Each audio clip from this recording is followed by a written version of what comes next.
आप में से कितने हैं जो स्कूल्स में पढ़ाते हैं और कितने जो कॉलेज स्टूडेंट्स को पढ़ाते हैं? ओके, द टॉपिक इज कि जो आप कर रहे हैं, चाहे स्कूल में पढ़ा रहे हैं चाहे कॉलेज में पढ़ा रहे हैं, वहीं पर और पढ़ाने के अलावा what else can be do? आप पीटी सर हैं, if I am not wrong? नहीं सर, मैं प्राइमरी टीचर हूँ। अच्छा, आप प्राइमरी टीचर हैं। हाँ, ठीक है सर, मैं एक सरकारी स्कूल में प्राइमरी टीचर हूँ। तो अच्छा। मैंने बच्चों से पूछा कि बेटा आप अपनी पर्सनैलिटी से, अपने रंग रूप से कौन कौन खुश है। तो उस टाइम मेरी क्लास में 32 स्टूडेंट थे। उनमें से 31 स्टूडेंट्स थे, उन्होंने ये कहा कि सर हम खुश नहीं है। किसी ने कहा मेरा नाक लंबा है, तो मैंने उनकी काउंसलिंग की कि बेटा सैफ अली खान को देखो आप। किसी ने कहा मेरा कलर डाउन है, तो मैंने कहा आप अब्दुल कलाम को देखो।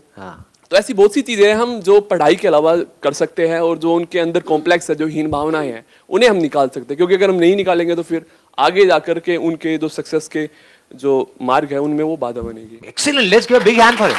बहुत बढ़िया, please have it. This is something very very interesting, क्योंकि हम कई बार क्या होता है डे टू डे लाइफ में इतने एंटैंगल्ड हो जाते हैं कि अपना काम काम काम काम, ऊपर से pressure pressure pressure pressure, deadline deadline deadline, यही सब चल रहा होता है ना कि इस टाइम तक ये हो जाना चाहिए, अभी एग्जाम आ रहे हैं, अभी ये चेकिंग हो रही है, ये हो रही है। इतना हम इन्वॉल्व हो जाते हैं कि हम भूल ही जाते हैं कि हम जी क्यों रहे हैं। क्या सिर्फ काम करने के लिए? काम क्यों करते हैं? पैसे के लिए। पैसे से क्या होता है? पेट भरता है। क्या सिर्फ इसलिए जी रहे हैं? वो तो जानवर भी जी रहे हैं। जानवर भी अपना पेट तो भर ही लेते हैं ना। तो हम में और जानवरों में फर्क क्या है?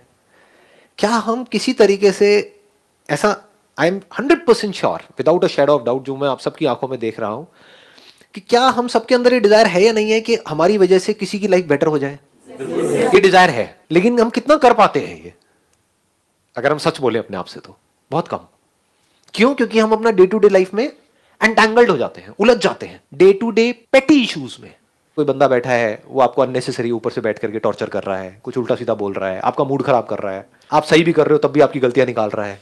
कोई है अपनी प्रमोशन के लिए आपको नीचे गिरा रहा है, आप जो अच्छा कर रहे हो वो कोई देख नहीं रहा है, जरा सा आपने कुछ कर दिया तो आ करके आपकी धज्जियां उड़ा दी, है ना। ये सब चीजें हो रही हैं जो अभी आपको बिग इश्यूज लग रहे हैं। In reality these are just petty issues. आज से 20 साल बाद आपको याद भी नहीं रहेगा ये सब बातें। क्या याद रहेगा? कि मैंने किसकी लाइफ टच करी, सिर्फ माइंड के लेवल पे नहीं, दिल से। तो अगर हम अपना ध्यान ये समझ लें कि जिनको बिग इश्यूज समझ रहे हैं वो एक्चुअल में बहुत ही छोटी चीज है हमारी लाइफ में, वो इंपॉर्टेंट नहीं है। मतलब वो चीजें होती रहेंगी अपने लेवल पे, वहां पे बात चलती रहेगी, ये चलती रहेगी, लेकिन उसकी वजह से हम अपना मूड खराब ना करें।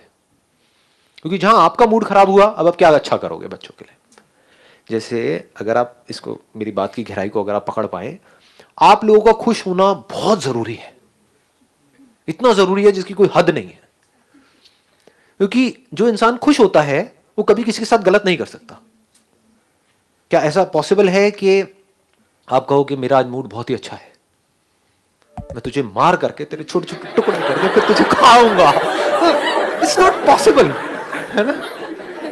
ये सब थॉट्स कब आते हैं माइंड में? आ जाते हैं जी, कई बार शादीशुदा लोगों के माइंड में आ जाते हैं। बहुत हो गई ये चीजें होती हैं। इन कब होती है? जब हमारा मूड खराब होता है। जब मूड अच्छा होता है तो तब तो जो कहोगे मैं करने के लिए तैयार हूं। सो आप लोगों का मूड अच्छा होना, आपका खुश होना अपनी लाइफ से बहुत जरूरी है। आप दुखी किस वजह से होते हो? अगर आपको यह समझ आ जाए जिन भी वजहों से आप हो रहे हो, सब छोटी मोटी चीजें हैं। बड़ी चीज क्या है? किन वजहों से आप खुश हो सकते हो। छोटी चीजें क्या है? अपने आप को औरों से कंपेयर करोगे कि यार टीचिंग का मैं इतना अच्छा काम कर रही हूँ सोसाइटी में, या कर रहा हूँ, और मेरी सैलरी क्या है, और मेरा वो दोस्त कॉर्पोरेट वर्ल्ड में है उसकी सैलरी क्या है। यही सब चीजें है ना। हाँ, देख लो क्या हो रहा है। ये सब छोटी मोटी चीजें हैं। सैलरी ज्यादा है कम है, that is not important. Important क्या है? आप कितने लोगों की लाइफ टच कर पा रहे हो। और आपके पास तो इतनी तगड़ी अपॉर्चुनिटी है। मतलब अगर आप मेरी नजर से देखोगे तो इससे बेटर कोई प्रोफेशन हो नहीं सकता अगर किसी ऐसे इंसान के लिए, अगर वो दिल से खुश रहना चाहता है तो। क्योंकि आप बच्चों के कांटेक्ट में हो, कॉर्पोरेट वर्ल्ड में आप खच्चरों के कांटेक्ट में हो, सारे फ्रस्ट्रेटेड। एटलीस्ट ये बच्चे फ्रस्ट्रेटेड नहीं है। जहां आप हल्के से खुश हुए, आप कभी नोट करना, आपका मूड अच्छा हुआ, बच्चे और खुश हो जाते हैं। अरे आज तो मजा आ गया, मैम का मूड अच्छा है। होता है ना ये चीज। हाँ, लेकिन अगर आप कॉर्पोरेट वर्ल्ड में हो, चाहे आप कितना मर्जी कमा रहे हो, वहां अगर आप खुश हुए ना, आप सोच नहीं सकते आसपास में, क्योंकि हो सकता है आप लोगों को पता ना हो, because you are not from the corporate world, कि वहां अगर आप खुश हुए, क्योंकि बच्चे तो है नहीं आपके आसपास में जो खुश हो जाएंगे आपको देख करके, जरूर कोई गड़बड़ चल रही है, जरूर कोई गेम चल रहा है। तो वहां पर खुश हो पाना is almost next to impossible. खुश होने के लिए कुछ ऐसा चाहिए होता है जिसके हम खुशी के कांटेक्ट में हो। जैसे नेचर के अगर आप कांटेक्ट में रहोगे तो आपके हेल्दी रहने के चांसेस ज्यादा हैं, या नेचर से बहुत दूर, कोसों मील दूर जो खा रहे हो वो अननेचुरल, रह रहे हो पॉल्यूटेड एनवायरनमेंट में, ये वो व्हाटएवर, तो हमारी हेल्थ सफर करेगी। ऐसे ही जो नेचुरल हमारी स्टेट है जो बचपन में थी, उससे हम जितना दूर होंगे उतना ही दुखी होने वाले हैं। तो कॉर्पोरेट वर्ल्ड में बचपन कहाँ है जी, वहां तो 55 साल के सारे हैं। मतलब बाहर से दिखा रहे हैं अपने, कुछ अंदर से कुछ बचा नहीं है उनके। बच्चों की स्माइल देख लो, there is an honesty in that, there is something natural in that. बड़ों की स्माइल भी अगर आप देखोगे तो वहां पे एक अननेचुरल आपको एक फीलिंग आ रही होगी।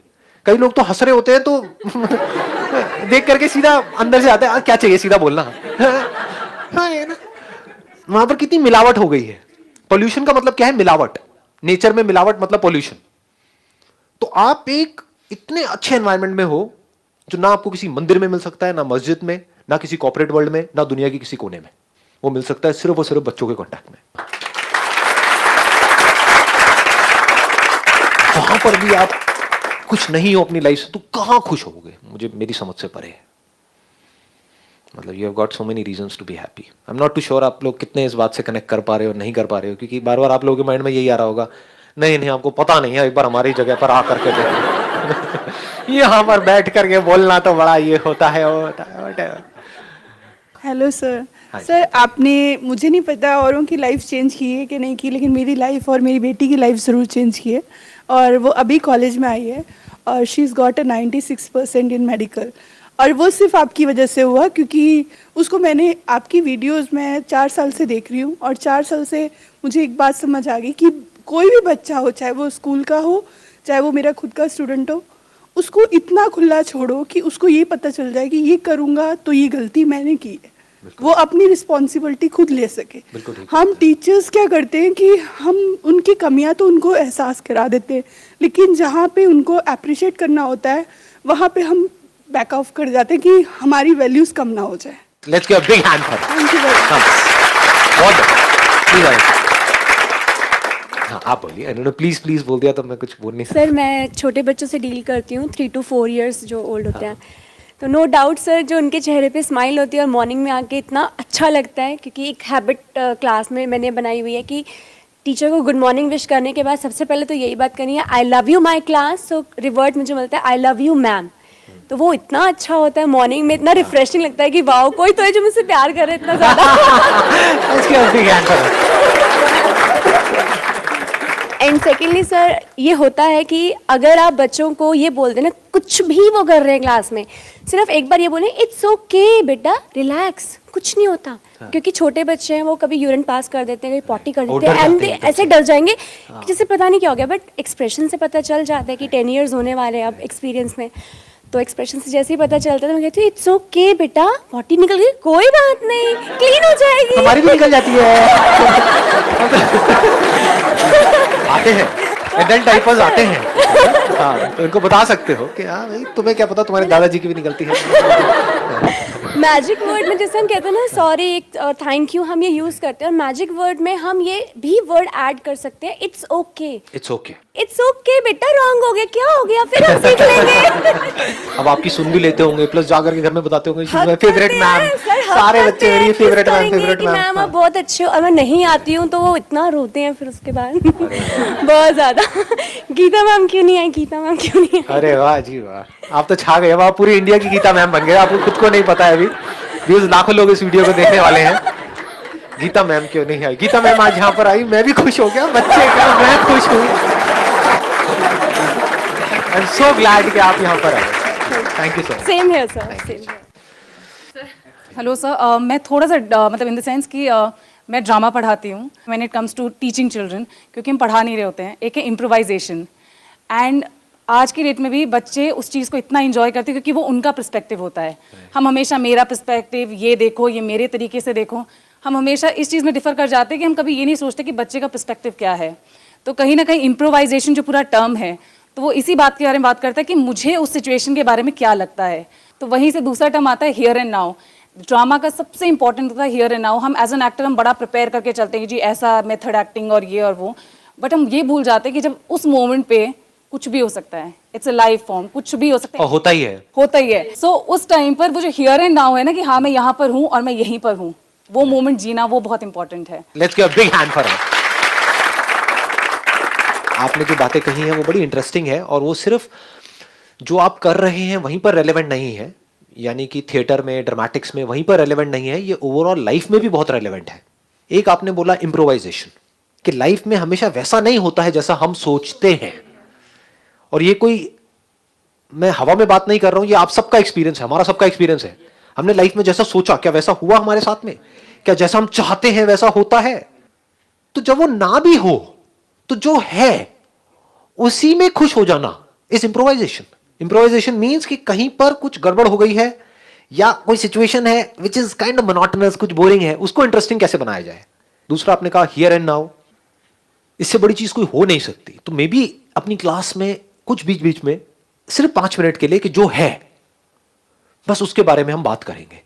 कुछ ऐसा जो है इस क्लास में लेकिन आज से पहले किसी ने ऑब्जर्व नहीं किया, आप करो और बताओ।